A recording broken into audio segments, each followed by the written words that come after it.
You are listening to No PC Allowed, aka No Political Correctness Allowed, and I am Mac Iverson.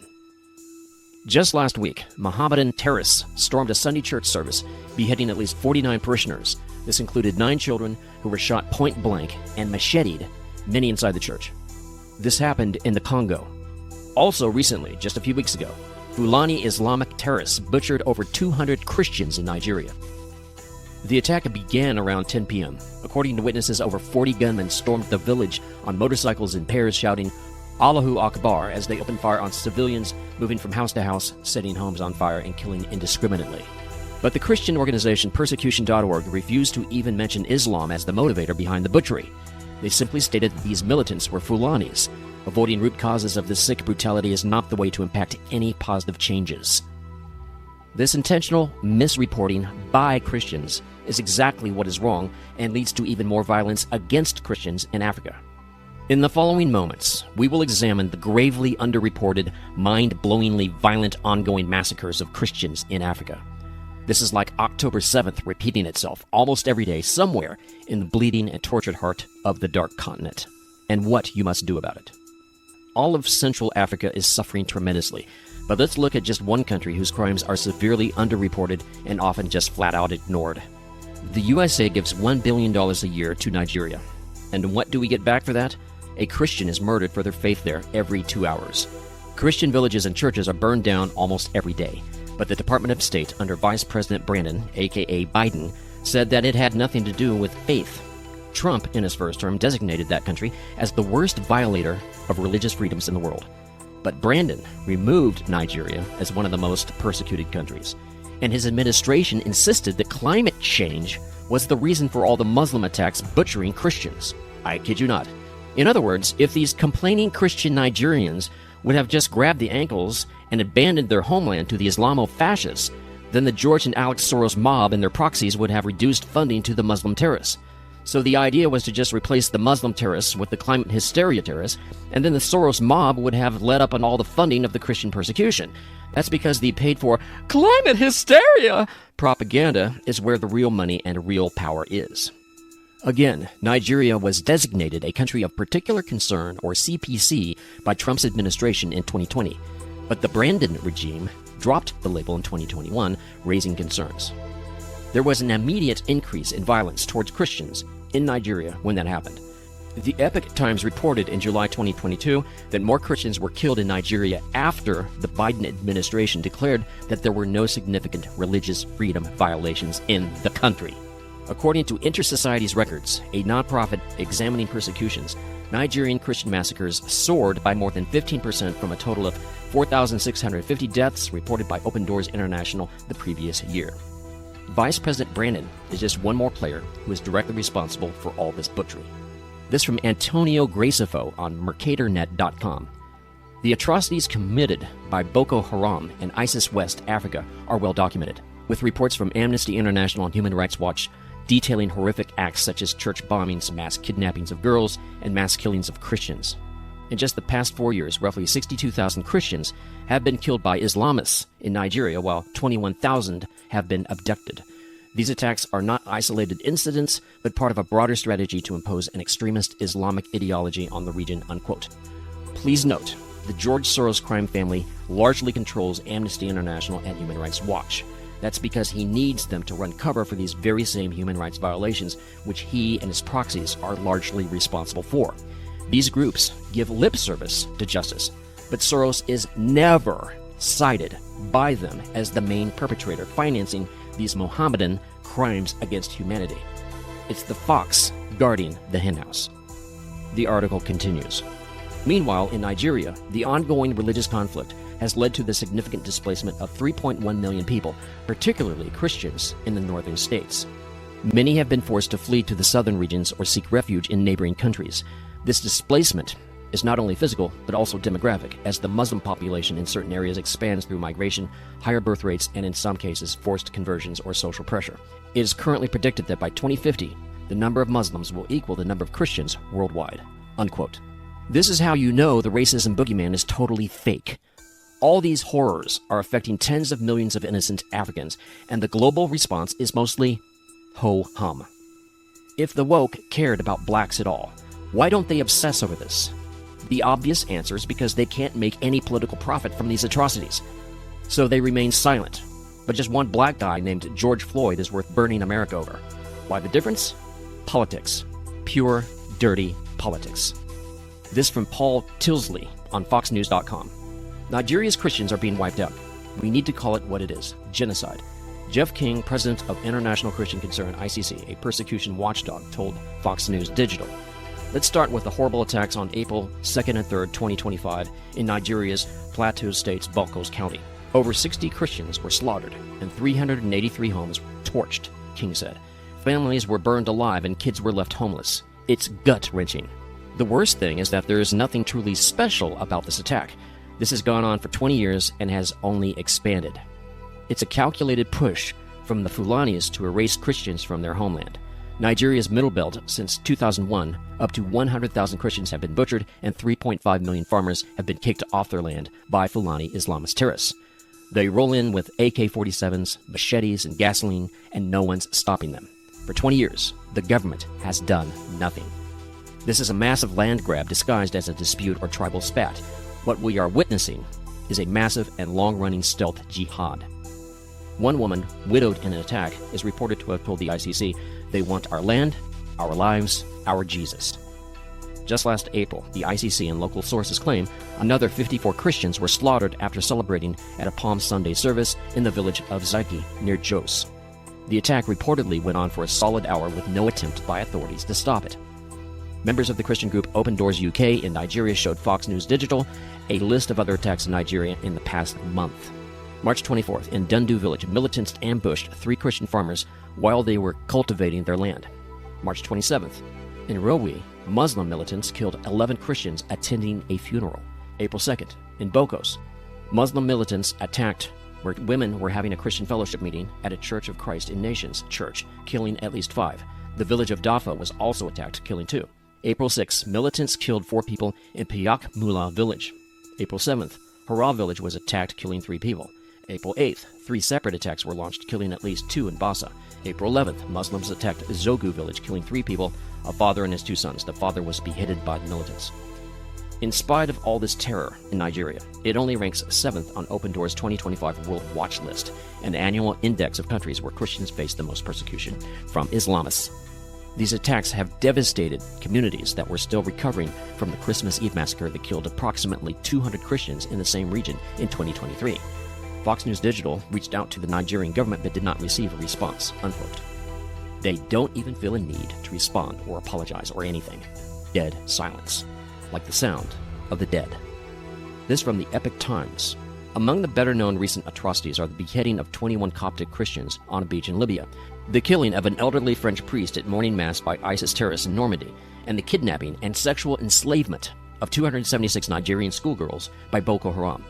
The details of these events are horrific, but so are lesser-known stories like those of the Iraqi Christian woman who watched jihadists nail her husband to the front door of their home, or the Christian mother who escaped ISIS enslavement after she had been brutally tortured and taken to a sex slave detention center.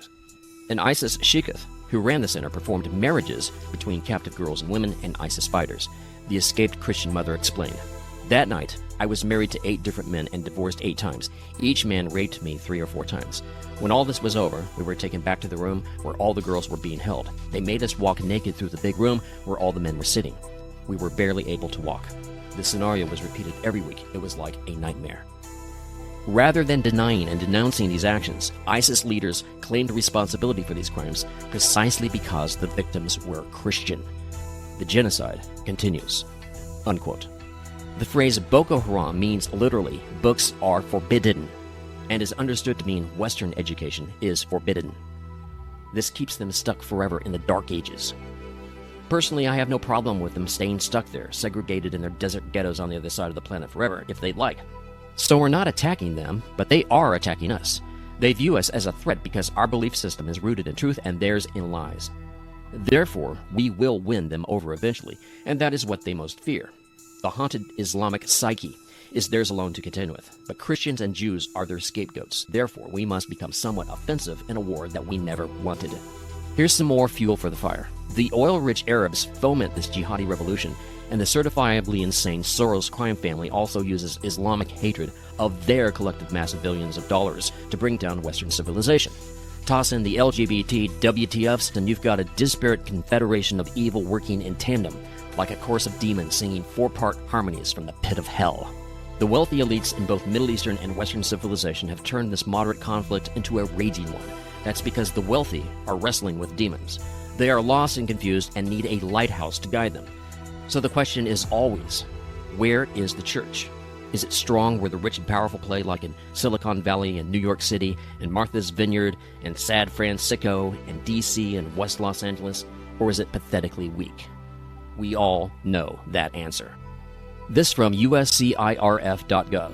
If demography is destiny, then Christianity's future lies in Africa. Such was one headline conclusion by a report by the Pew Research Center into the changing nature of the religious landscape worldwide. The Global South is the world's new source of Christian missionaries. Through reverse evangelism, or the reverse mission agenda, Africans are taking the gospel to Europe and the United States, the former centers of global evangelism. In Africa and Latin America, Christianity plays a more central role in daily life than elsewhere in the world. According to the Pew Research Center, Christians in Africa and Latin America tend to pray more frequently, attend religious services more regularly, and consider religion more important in their lives than Christians elsewhere in the world. By 2060, observers expect 40% of the world's Christians to live in Africa south of the Sahara. This is a staggering shift, one already bearing consequences for global Christianity. In 2003, in the Anglican Communion, conservative African bishops protested the ordination of a gay bishop by the Episcopal Church in the U.S. Some Episcopalian parishes even left their U.S. dioceses to affiliate with dioceses in Africa as a result. Africa is leading America back to the promised land, unquote. In other words, the student is snatching the pebble from the master's hand, and the Christian third world is now leading through role modeling on just how to cope with extreme suffering and persecution. They are leading the corrupted first world back to redemption and into the arms of the forgotten, loving Father, just like the prodigal son. Islam is also feeling extreme pressure to compete with Christianity in Nigeria in a FOMO way, fear of missing out. Same article. The Friday prayers are not rescheduled, but all the big Muslim organizations now offer Sunday prayer meetings that correspond with the timing of these Pentecostal services. Young people are attracted to the Pentecostal churches because of this very flashy health and wealth gospel, or its opening up of leadership positions to the younger generation, and Muslim parents are concerned that their children might convert to Pentecostalism. So you see these Muslim prayer groups organizing networking events, professionalization workshops, even dating programs for young single Muslim women called Dating the Halal Way, and they've borrowed that from the Pentecostal Church.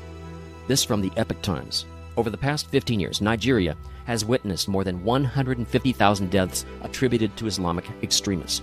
The silent genocide, primarily targeting Christians, includes the destruction of more than 18,500 churches. The past 13 months were the bloodiest, with more than 8,222 Christians killed. A related story involves Nigerian soldiers who stood by and watched as terrorists massacred 18 villagers. These stories are extremely common. Baroness Caroline Cox, a member of the UK House of Lords, told the Epoch Times, "For over a decade, there have been false narratives attributing Boko Haram attacks and killings in northeastern Nigeria to poverty and the unfolding genocide in the Middle Belt region to climate change," unquote. Climate change. The weather hysteria hysterics. How slobbery and stupid do they think we are? The article continues, "Therefore, the killings have persisted because there is not a political will to identify the radical ideologies fueling the massacres and to respond appropriately," unquote. In other words, there are too many distracted by the shiny objects of life morons on planet Earth for things to really change. Nigeria is only 50% Muslim. Just imagine all the evil that is never reported in other vastly Muslim majority countries where they dominate everything, including all the courts and all the news reporting. The Soros crime family still largely controls the flow of politically corrected information throughout the world. So you've got the LGBT, WTF, woke holes, and the Muslim holes fully in bed and doing disgusting things with each other. Therefore, in Africa, Christians are hunted down and murdered every day for sport. Islam is obviously a terrorist religion. Not one single major civil rights organization is making this genocide their biggest cause. Not a single one. Why is that? Fear of reprisals. Simple fear. The Bible says that we Christians must fear not. Therefore, we will be targeted simply for being courageous. The Bible also says, count the costs. Luke 14:28. But don't begin until you count the cost. For who would begin construction of a building without first calculating the cost to see if there is enough money to finish it? Same is true when becoming a Christian. You must know in advance that you will be persecuted for your faith. But if we edify and protect Christians, we end up protecting everybody else. That is huge. These African atrocities occur daily, and you almost never hear about them from the fake news industrial complex. The master controller of all politically corrected information is George Soros. He is the king demon on planet Earth. He and his sick and wicked son, Alex Soros, are both more responsible than anyone else on Earth for this explosion of global terrorism. There is more crime, more suffering, more murders, and no one, absolutely no one, is more responsible than the Soros crime family for all these horrendously evil crimes against humanity. Last March, India raided 3 affiliate locations of the Soros mob disguised as what's called the Open Society Foundation. That name, by the way, is 100% Orwellian. Soros is pushing the opposite of that name. It is a hidden society controlled by nefarious oligarchs. It is an a-hole society foundation, and India is accusing Soros of working against India's national security interests. Consider what the global deep state has done to threaten the rest of the world. Think about Europe. Switzerland is where much of this evil receives its fuel in the form of the religion of peace bribes. Philanthropic donations. What was I thinking? Switzerland houses the Swiss Mafia, which includes the World Economic Forum, or WEF, and the Soros crime family and their proxies. Extreme wealth tends to corrupt because it always seeks extreme power. And absolute power corrupts absolutely. Think how quickly things can change, and I mean totally change.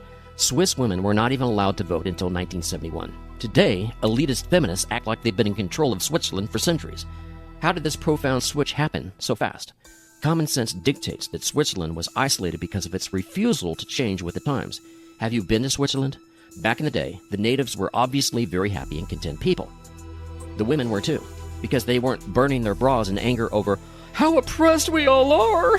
Feminism came to this European holdout very late, but because of its beauty and isolation, it was also greatly coveted by the rich and beautiful.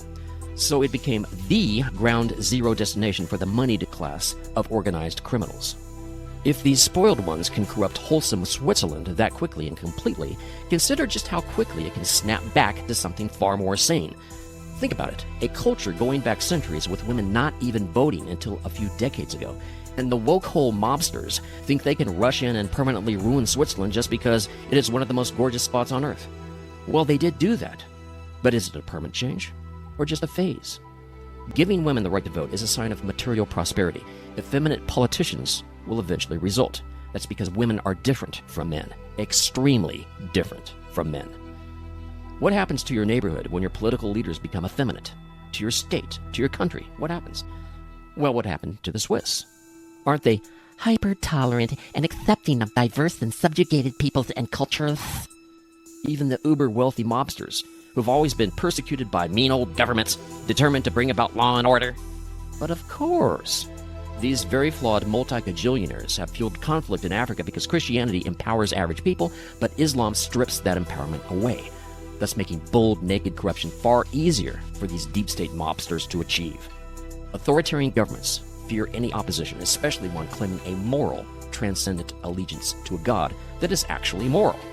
Soros isn't worried about, oh, those poor Muslims. He's simply wanting to advance fascism, and because Islam and fascism are already tied at the hip, he supports Islamofascism.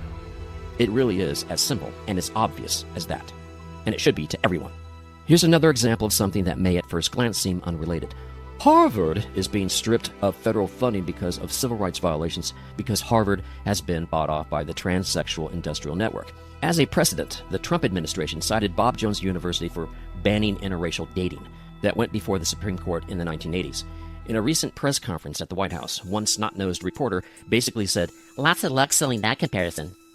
That's extremely funny, as if a dude saying he's a chick is far more reasonable than someone who prefers to date within his own race.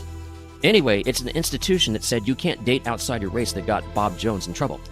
Funny, Very few complained about the ban until the newly christened race baiters in the 1980s decided to expand equality into meaning that it's a lot easier to be equal if race distinctions are erased entirely through the dating and mating pool by a busybody do-gooder government, which obviously had nothing whatsoever to do with the original intent of civil rights law, not even remotely so.